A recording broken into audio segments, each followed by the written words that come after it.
Shalom, puji Tuhan. Tetap bersemangat, tetap antusias di dalam pembelajaran dalam program studi Biblika. Pastikan hati kita haus dan lapar untuk rindu belajar firman Tuhan. Hari ini kita akan belajar kitab Pengkhotbah, namun sebelum kita belajar lebih jauh, mari kita berdoa terlebih dahulu. Bapa di sorga, kami datang kepadamu Tuhan. Tolong kami, bantu kami supaya kami diberikan hati yang senang, hati yang gemar belajar firman Tuhan. Karena kalau kami hanya gemar mempelajari dunia ini, maka hati kami akan semakin jauh dari Tuhan. Tapi berikanlah kami hati yang haus, hati yang boleh rindu, sehingga karena kerinduan itulah kami boleh belajar. Mungkin kami nggak pintar, mungkin kami kadang-kadang nggak sanggup memahami, namun kalau kami diberikan kerinduan, kami percaya kami menjadi umat yang antusias, umat yang rindu untuk diberkati, untuk belajar firman Tuhan. Bapa, pakailah hamba-Mu yang jauh dari sempurna, penuh keterbatasan. Roh Kudus yang sempurna terjemahkan kepada kami pribadi lepas pribadi. Bapa, tolong bantulah kami untuk memahami kebenaran-Mu. Tolonglah kami, biarlah hikmat-Mu menuntun kami memahami kebenaran. Dalam nama Yesus, hati kami siap. Haleluya, amin. Puji Tuhan, Bapak Ibu sekalian, sahabat muda, para pelayan Tuhan. Percayalah bahwa program studi Biblika ini sangat penting di dalam sebuah kacamata pembelajaran umat yang senang belajar firman Tuhan, itu umat yang akan diubahkan. Jadi jangan sekedar berpatok, yang penting jadi orang Kristen baik, gak baca Alkitab. Ini pikiran-pikiran yang menyesatkan.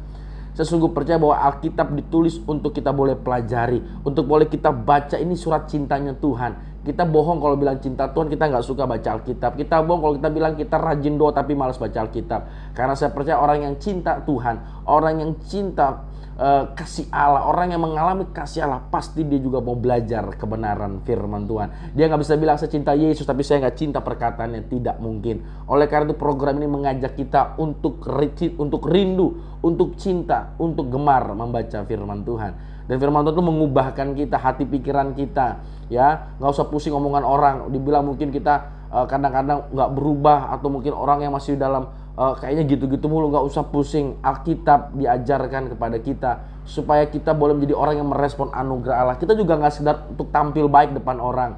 Kita belajar bahwa yang kita tahu adalah kalau saya selamatkan, saya berbuat baik. Saya telah diselamatkan, saya merespon anugerah Allah, bukan kebaikan untuk mencari keselamatan, untuk mencari pahala, untuk hanya mencari pengakuan manusia. Kita belajar firman Tuhan karena hati dan hidupku mau senantiasa diubahkan hari lepas hari. Haleluya, puji Tuhan. Bapak Ibu sekalian, kitab Pengkhotbah ditulis oleh Salomo, dikatakan pasal pertama ayat pertama, inilah perkataan Pengkhotbah anak Daud raja di Yerusalem. Siapa anak Daud raja Yerusalem yang punya hikmat luar biasa kalau bukan Salomo? Nah, hari ini kita akan dibantu oleh video dari Bible Study Project. Pastikan kita menyimaknya dengan antusias, pastikan kita siapkan notes, siapkan Alkitab kita. Mari kita belajar dengan penuh antusias. Selamat menyaksikan. Kitab Pengkhotbah ini adalah bagian dari kitab hikmat dalam Alkitab dan diawali dengan kalimat ini. Inilah perkataan Kohelet, anak Daud, raja di Yerusalem. Nah, dalam bahasa Ibrani, kata Kohelet berarti seseorang yang telah mengumpulkan orang-orang bersama-sama. Dan dalam hal ini adalah untuk belajar. Sehingga kata tersebut sering diterjemahkan dalam bahasa Indonesia sebagai guru. Dan guru ini dikatakan sebagai seorang anak laki-laki atau seorang keturunan Raja Daud. Sehingga ada beberapa perbedaan pendapat tentang siapa kemungkinan tokoh ini sebenarnya. Banyak yang berpikir bahwa ini mengacu pada Raja Salomo. Yang lain berpendapat mungkin dia adalah salah satu dari raja-raja berikut dari garis keturunan Daud. Sementara yang lainnya berpikir bahwa tokoh ini adalah seorang guru Israel yang mengadopsi persona Salomo sebagai alat bantu pengajaran. Pandangan yang manapun benar adanya. Yang terpenting adalah mengenali bahwa sang guru adalah seorang tokoh dalam kitab ini, dan dia bukanlah si penulis kitab yang tetap tak diketahui namanya. Nah, kita mendengar suara sang guru di sebagian besar kitab, tapi sebenarnya ini adalah suara yang berbeda. Si penulislah yang mengenalkan kita pada sang guru di kalimat pertama, kemudian menyimpulkan kitab tersebut dengan merangkum dan mengevaluasi semua yang baru saja dikatakan sang guru. Jadi penulis adalah seseorang yang ingin supaya kita mendengar semua yang guru katakan, lalu membantu kita mengolahnya dan membuat kesimpulan kita sendiri. Jadi, apa yang guru katakan? Penulis merangkum inti pesan guru di awal dan tepat di akhir cerita. Dan itu adalah Hevel. Hevel. Semuanya benar-benar Hevel. Nah, kebanyakan Alkitab bahasa Indonesia menerjemahkan kata Hevel yang artinya kesia-siaan. Tetapi itu tidak cukup menangkap inti gagasannya. Dalam bahasa Ibrani, hevel secara harfiah berarti uap atau asap. Dan sang guru menggunakan kata ini sebanyak 38 kali dalam kitab ini sebagai sebuah kiasan untuk menggambarkan bagaimana kehidupan pertama-tama bersifat sementara atau sekilas seperti asap. Tapi bagaimana kehidupan juga adalah sebuah teka-teki atau paradoks. Seperti asap yang terlihat padat, tapi saat kita mencoba dan meraihnya, tidak ada apa-apa di sana. Jadi ada banyak keindahan atau kebaikan di dunia ini, tapi saat kita menikmatinya, tragedi terjadi dan semuanya tampak musnah. Ya, kita semua memiliki rasa keadilan yang kuat. Tetapi sepanjang waktu, hal-hal buruk terjadi pada orang baik. Sehingga hidup terus-menerus tidak dapat diprediksi, tidak stabil, atau menurut kata-kata sang guru seperti usaha menjaring angin. Hevel. Nah, itu sangat menyedihkan. Jadi, mengapa dia mengatakan semua hal ini? Tujuan mendasar penulis adalah untuk menunjukkan semua cara yang kita coba gunakan untuk membangun makna dan tujuan dalam kehidupan kita terpisah dari Allah. Dan ia membiarkan guru membongkar hal-hal ini. Jadi penulis menganggap bahwa kita menghabiskan sebagian besar waktu kita untuk menginvestasikan energi dan emosi dalam hal-hal yang pada akhirnya tidak bermakna atau signifikan. Dan dia membiarkan sang guru memberi kita pelajaran keras tentang realita kehidupan. Kita bisa melihat ini dengan sangat jelas dalam puisi pembuka dan penutup yang pertama-tama berfokus pada waktu dan kemudian pada kematian. Jadi guru berkata, engkau bisa menghabiskan seluruh hidupmu bekerja dan berprestasi karena kau pikir itu membuat hidupmu bermakna. Engkau harus benar-benar berhenti dan mempertimbangkan jalannya waktu. Dengan semua usaha yang telah manusia berikan di dunia, nyatanya tidak ada yang benar-benar berubah. Okelah, kita mengembangkan teknologi dan membangun negara-negara yang maju maupun runtuh. Tapi naiklah ke gunung dan lihat jika gunung itu peduli. Gunung itu sudah ada jauh sebelum kita dan akan tetap ada jauh di kemudian hari. Maksud saya, tidak ada satupun yang akan mengingat kita atau apapun yang kita lakukan 100 tahun dari sekarang. Tetapi gunung itu masih akan tetap ada di sana dan lautan masih akan tetap memecah di pantai. Dan matahari masih akan terbit dan terbenam. Hingga waktu akhirnya akan menghapus engkau dan saya dan semua hal yang kita pedulikan. Dan jika itu tidak cukup mengecewakan, sang guru juga tidak bisa berhenti membicarakan kematian di sepanjang kitab ini. Terutama di puisi menjelang akhir kitab. Ia berkata, kematian adalah penyeimbang yang hebat, yang membuat sebagian besar kegiatan kita sehari-hari tidak berarti. Ia menelan orang bijak dan orang bodoh, orang kaya dan orang miskin tidak peduli siapa kita. Apa yang telah kita lakukan, baik atau buruk, kita semua akan mati, dan itu tidak bisa dihindari.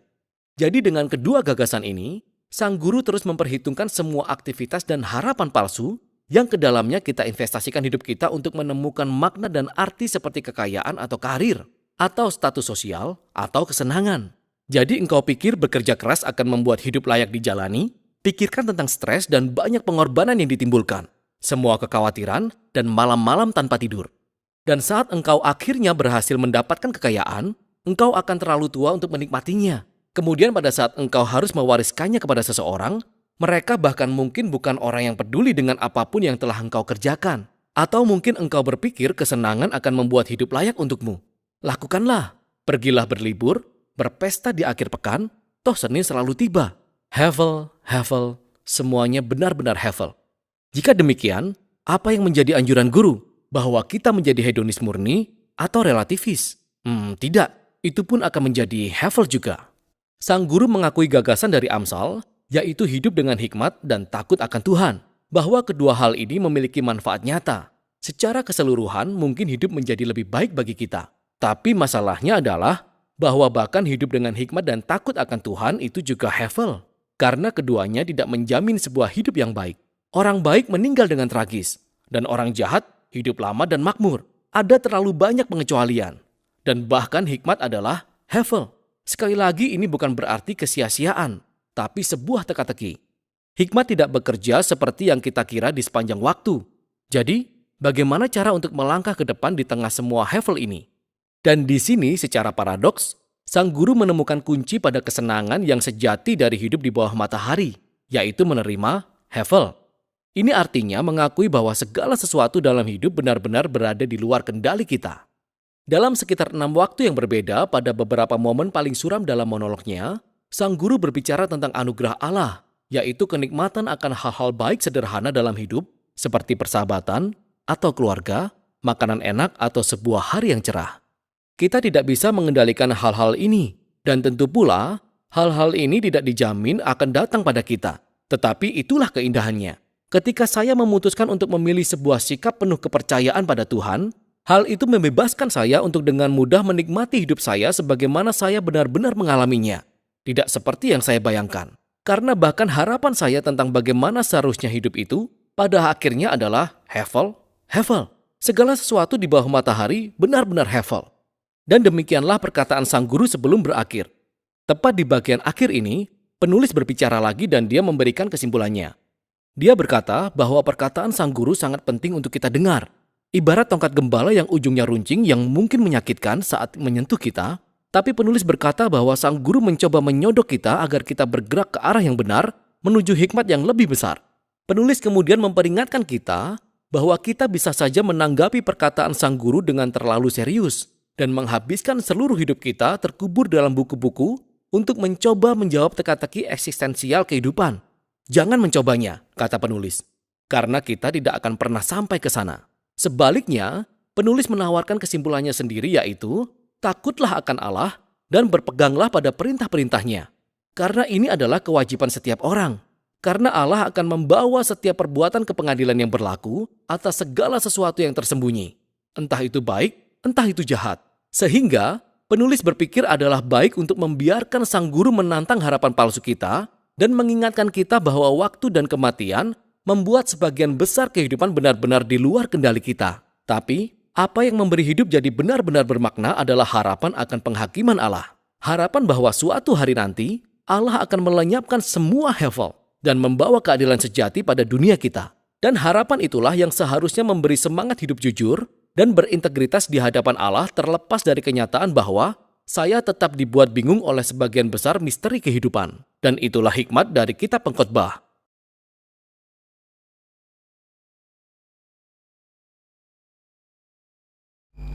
Puji Tuhan, video yang sangat memberkati kita. Dan saya percaya bahwa video tersebut sudah memberi kita banyak pemahaman secara mendasar mengenai kitab Pengkhotbah. Haleluya, puji Tuhan. Nah, kitab Pengkhotbah tadi saya lanjutkan, ada sebuah gambaran yang penting, ada sebuah ekspresi yang kadang-kadang sulit dimengerti, yaitu adalah karena kata atau sebuah kalimat kesia-siaan yang dimunculkan belasan bahkan puluhan kali. Di ayat yang pertama jelas itu adalah tulisan anak Daud, Raja Salomo. Lalu kemudian ayat yang kedua di pasal yang pertama dikatakan demikian, kesia-siaan belaka, kata Pengkhotbah, ya, Kohelet, kesia-siaan belaka, segala sesuatu adalah sia-sia. Langsung diawali. Ini bagian yang kadang-kadang kita kaget, langsung dibilang semua sia-sia. Ayat yang ketiga, apa gunanya manusia berusaha dengan jeripaya di bawah matahari. Lalu di ayat 13, 14 dikatakan, aku membulatkan hatiku. Salomo membulatkan hatiku untuk apa? Untuk memeriksa, untuk menyelidiki. Jadi ketika dia sudah mencapai seluruh apa yang mungkin orang dunia harapkan, Salomo sudah miliki. Kekayaan, harta, hikmat, istana, ya bahkan semua prestasi sudah dimiliki oleh Salomo. Lalu kemudian dia berkata bahwa dia akan memeriksa, menyelidiki, dia membulatkan hatiku. Kata membulatkan hatiku berarti dia berkomitmen penuh untuk mencari apa? Makna hidup. Dia punya semuanya, dia bahkan punya apa yang orang impikan Salomo punya. Tetapi ternyata dia tidak menemui makna kehidupan.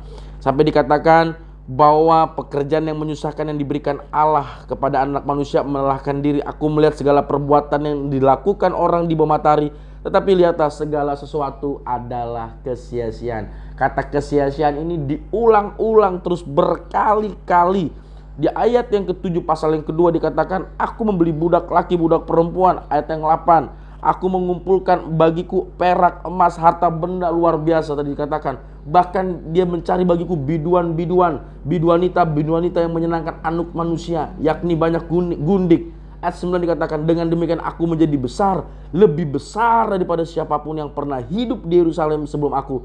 Dalam pada itu hikmatku tinggal tetap. Tapi dikatakan itu semua adalah ternyata sia-sia, tak ada keuntungan di bawah matahari di ayat yang ke-11. Nah, ayat yang ke-11 dan ayat yang ketiga, ada kalimat yang ternyata saya temukan begitu menarik. Begitu ada sebuah pewahyuan, penyingkapan bagi kita pada hari ini. Dikatakan bahwa tak ada keuntungan di bawah matahari, ayat 11. Di ayat yang ketiga juga dikatakan bahwa segala usaha manusia, apa gunanya segala usaha manusia di bawah matahari. Dan mungkin ada kata-kata tersebut diulangi lagi di pasal atau bagian yang lainnya.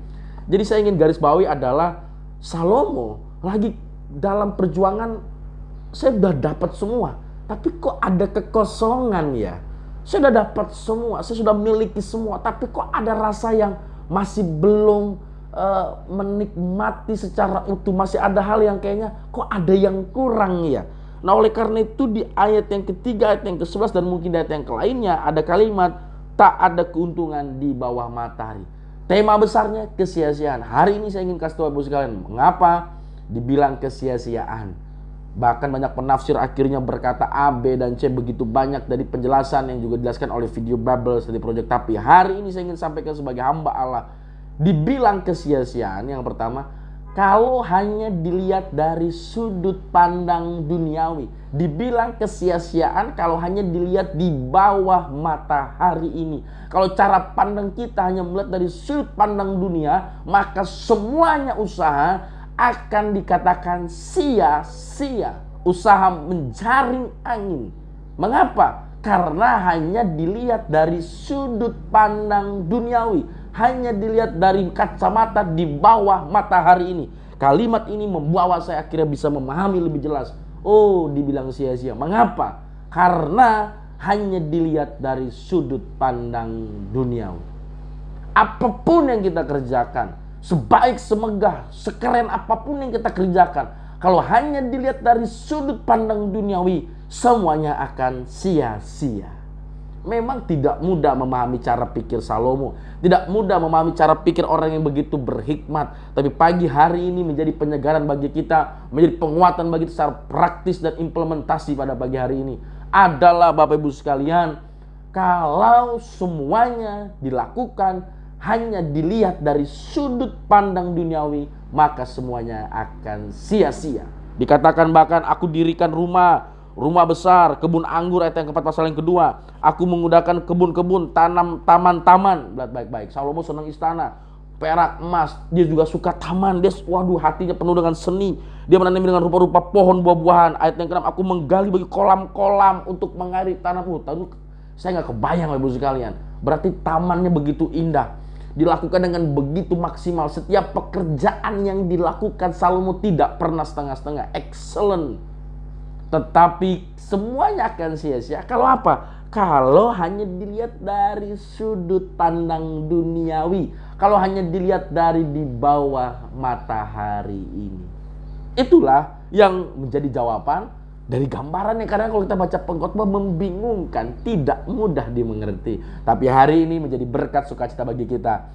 Oh, semuanya sia-sia kalau hanya dilihat sudut pandang duniawi. Artinya Bapak Ibu sekalian, jangan jadikan Alkitab pengkhotbah ini, jangan jadikan kitab pengkhotbah ini menjadi dasar. Udahlah kalau emang semua sia-sia, nggak usah pinter lah, nggak usah bikinlah taman yang bagus, nggak usah bikinlah rumah yang baik, nggak usahlah kita menjadi orang yang belajar benar, nggak usah kita menjadi orang yang baik. Tidak demikian. Perkataan sia-sia berkali-kali tidak membuat bertentangan kitab pengkhotbah dengan kitab-kitab lainnya yang mendorong kita menjadi hidup yang bermanfaat, hidup yang maksimal. Sehingga kita berkata bahwa kalau semuanya sia-sia, ya udahlah Pak Pendeta, saya nggak usah belajar, saya nggak usah pelayanan, toh semua sia-sia. Ini bukanlah kitab pesimisme atau pesimisme. Kitab yang akhirnya kalau emang sia-sia, ya udahlah nggak usah baik jadi orang. Ya udahlah kalau emang sia-sia ngapain melayani? Kalau sia-sia ngapain jadi orang pinter? Ini bukan bermakna demikian. Jadi yang pertama bahwa dibilang sia-sia kalau dilihat dari sudut pandang duniawi. Yang kedua, kitab pengkhotbah bukanlah kitab pesimisme. Bukan kitab yang mendorong akhirnya kalau semua sia-sia ya udahlah nggak usah jadi orang baik. Bukan. Tapi adalah kitab reflektif ya. Jadi ingat, bukan kitab pesimis, tapi kitab reflektif. Artinya apa? Kitab yang menjadi autokritik. Apa itu autokritik? Kitab yang mendorong kita untuk mengkritik diri sendiri, untuk terus bertanya kepada diri sendiri. Karena Salomo ini orang perenungan. Dalam sebuah dia mungkin di bukit, di rumah, di dalam suatu istana, dalam sebuah mungkin perjalanan dia tuh orang yang merenung. Artinya bahwa ini reflektif dirinya. Yang saya lakukan ini bangun istana, punya emas perak, kok sia-sia. Tapi apa? Sia-sia kalau kembali ke poin 1, kalau hanya dilihat dari sudut pandang duniawi. Oleh karena itu, yang ketiga, yang terakhir, kita akan lihat bagian akhir. Jadi yang pertama, bahwa dibilang sia-sia kalau hanya dilihat dari sudut pandang duniawi. Yang kedua, ini bukan kitab pesimisme. Ini bukan kitab yang mengatakan kalau sia-sia udahlah nggak usah jadi orang baik. Bukan, tapi kitab reflektif diri. Kitab yang membawa kita untuk bertanya kepada diri kita setiap hari. Usahaku ini haruslah usaha yang tidak hanya dilihat dari sudut pandang ini. Tapi apa? Nah, ini yang poin ketiga. Tapi yang ketiga, yang terakhir di pasal 12 ayat yang pertama, luar biasa firman Tuhan. Haleluya, puji Tuhan. Ya, pasal 12 kita lihat ayat yang ke-13 ya. Pasal 12 ayat yang ke-13, akhir kata dari segala yang didengar. Akhir kata dari segala yang didengar ialah takutlah akan Allah dan berpeganglah pada perintah-perintahnya. Saya ulangi lagi, akhir kata dari segala yang didengar ialah takutlah akan Allah dan berpeganglah pada perintah-perintahnya, karena ini adalah kewajiban setiap orang. Haleluya. Jadi kalimat tadi, pemikiran Salomo, tulisan yang begitu indah, puitis, sastra yang begitu sangat agung, luhur, mulia ini, yang tidak mudah dimengerti, nilai sastra yang tak ada lawannya ini, membawa kita sadar bahwa usaha manusia akan sia-sia kalau hanya dilihat dari sudut pandang duniawi. Tetapi kita boleh mengerti bahwa makna kehidupan ditemukan ketika kita berjumpa dengan Tuhan. Makna kehidupan akan kita miliki ketika kita mengalami Tuhan, melayani Tuhan, mengasihi Tuhan. Jadi makna hidup ini ada nih, semua punya kekayaan, harta benda, tadi Salomo bilang punya kebun ini. Tapi kalau nggak takut Tuhan, kalau nggak melayani Tuhan, hampa. Berarti kehampaan yang dialami Salomo dan kehampaan yang mungkin dialami oleh Anda atau kita yang seringkali kadang-kadang kok kosong ya, ternyata adalah satu, kekosongan itu tidak bisa diisi oleh harta benda, oleh segala yang indah di bumi ini. Hanya bisa diisi oleh keindahan Tuhan. Makanya sungguh indah kau Tuhan. Mengingatkan kita bahwa keindahan dunia nggak bisa mengisi kekosongan hati kita. Kita akhirnya kadang-kadang jengkel, kita akhirnya kadang-kadang mudah berpikir yang tidak benar. Kita kadang-kadang akhirnya selalu berpikir mental korban karena ada kekosongan di hati kita. Tadi lihat jadi pesimis, sia-sialah kalau gitu, nggak usah lakukan lah. Ya udahlah, kalau begitu caranya udahlah gue mundur. Itu kalimat-kalimat yang akhirnya iblis senang dengan itu. Padahal sesungguhnya kekosongan jiwa kita hanya bisa diisi oleh pengalaman, oleh takut akan Tuhan, oleh keindahan Tuhan. Artinya bahwa maukah kita melihat tidak lagi dari sudut pandang duniawi? Kalau dari sudut pandang duniawi, mau yang pintar nggak pintar sama-sama mati. Mau yang kaya, mau yang miskin sama-sama mati. Itu yang dimaksud tadi sia-sia. Hanya dilihat dari di bawah matahari. Tapi kalau dilihat dia melayani Tuhan, anugerah Allah dalam Yesus Tuhan yang telah mati di kayu salib, bangkit dari maut, mengalahkan maut, memberikan anugerah keselamatan. Kita sambut anugerah Allah itu. Kita mau hidup seperti kata pengkhotbah, takut akan Allah. Artinya apa? Takut akan Allah itu percaya kepada Yesus, makna perjanjian baru. Orang yang percaya kepada Yesus berarti orang yang takut akan Allah, orang yang mengasihi Allah, orang yang mengikuti Allah, orang yang mengalami Tuhan. Dan orang yang demikian akan orang yang melayani Tuhan. Dan orang yang melayani Tuhan adalah orang yang akan mengerti makna kehidupan. Banyak orang gak mengerti makna kehidupan karena dia belum mengalami Tuhan. Pastikan kita adalah orang-orang yang sudah mengalami Tuhan. Dan orang yang mengalami Tuhan, saya sungguh percaya usaha yang kita lakukan tidak sia-sia. Tapi ingat, jangan sampai kita melayani Tuhan, jubah kita jubah melayani Tuhan, tapi ternyata cara pandang kita masih cara pandang duniawi. Jangan sampai. Kalau memang kita mau melayani Tuhan, cara pandangku, cara pikirku, cara hatiku, sikap hatiku haruslah sikap takutlah akan Allah. Makanya di akhir ayat 14, karena Allah akan membawa setiap perbuatan ke pengadilan. Artinya bahwa ada hal yang harus kita mengerti secara penting pada hari ini. Mari, jadilah orang yang melihat segala usaha ini dari sudut pandang Allah. Bagaimana caranya? Alami Tuhan. Bagaimana caranya? Terimalah Yesus Tuhan Juru Selamatmu.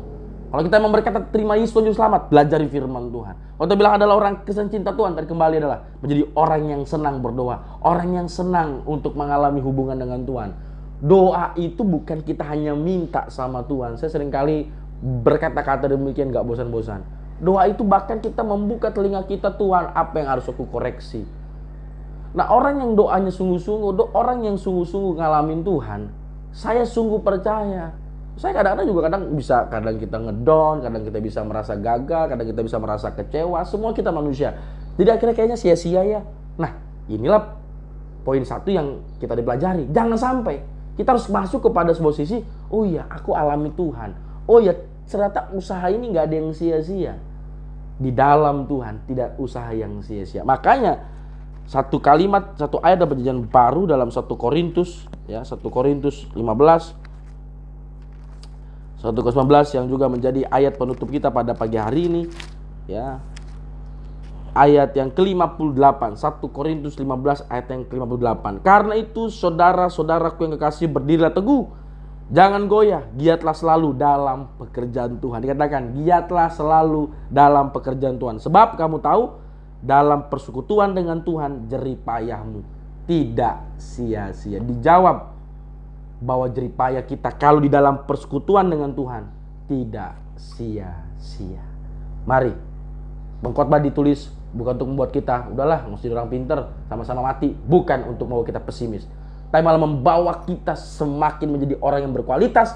Tapi ingat, orang yang berkualitas yang juga mengalami Tuhan, orang yang pintar, orang yang cerdas, orang yang diberkati, yang bukan sekedar hanya melihat dari cara pandang duniawi, tapi ada persekutuan dengan Tuhan. Makanya Alkitab katakan, Paulus katakan 1 Korintus 15:28, segala jerih payah kita tidak sia-sia di dalam persekutuan dengan Tuhan. Jadi mari teruslah bangun persekutuan kita dengan Tuhan hari lepas hari. Dan orang yang mengalami persekutuan dengan Tuhan, dia akan ingat salib, dia akan ingat pengampunan, dia akan memandang bahkan orang yang mungkin menyakiti dia akan lepaskan pengampunan. Jangan sampai jadi orang Kristen bertahun-tahun, baru kemarin Paskah bulan lalu kita sulit melepaskan pengampunan. Orang yang bersekutu dalam Tuhan, orang yang mengalami Injil Allah, dia menjadi orang yang akan inisiatif untuk terus bergiat, berjerih payah di dalam pekerjaan, dalam segala pelayanan di dalam Tuhan. Haleluya. Mari segala usaha kita tidak pernah sia-sia di dalam persekutuan dengan Tuhan. Mari kita berdoa. Bapa di sorga, terima kasih untuk kebaikan-Mu. Kami boleh belajar dari kitab Pengkhotbah secara sederhana. Ajari kami untuk melihat kitab Pengkhotbah dari kacamata yang benar, dari perspektif Injil, bahwa segala usaha akan sia-sia kalau hanya dilihat dari sudut pandang duniawi. Tapi bantulah kami Tuhan. Kami mau mengalami Engkau Tuhan. Kami mau hidup takut akan Tuhan. Kami mau hidup dalam persekutuan dengan Tuhan. Sehingga kami yakin dan percaya segala jerih payah kami tidak sia-sia di dalam persekutuan dengan Tuhan. Dalam nama Yesus kami telah diberkati. Amin. Shalom. Tuhan Yesus memberkati.